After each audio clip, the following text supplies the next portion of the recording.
Tonight, elite government troops using armored vehicles have been brought in to control the rioting in Moscow. A state of emergency in Moscow has been declared, one that will last at least until next Sunday.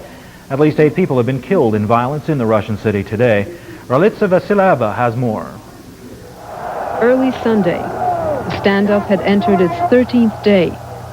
Incidents of violence had been growing over the past 2 weeks, but by mid-afternoon, the scene outside the Russian White House erupted into chaos.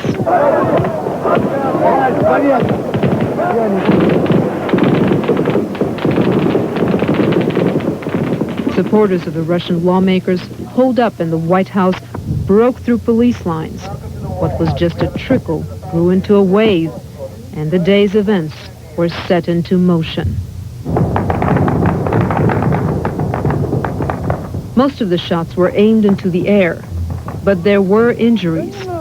Now, with his supporters gathered around the Parliament building, the leader of the opposition against Mr. Yeltsin came out to spur them on.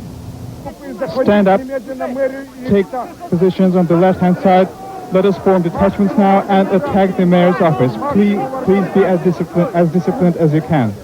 Heeding his words, the huge crowd, now in the thousands, marched to Moscow's mayor's office.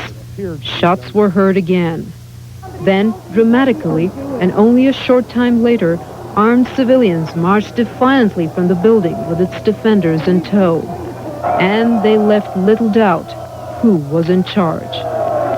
Bolstered by their success, about 1,000 armed Rutskoy supporters set out on the second phase of his command to capture Russia's Ostankino broadcast facilities just a few miles away.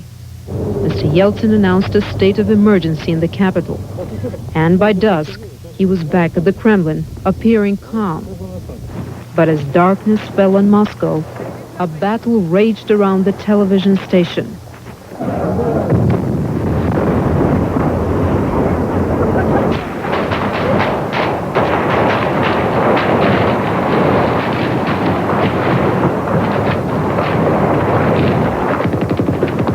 Ralitsa Vasilyeva, CNN reporting.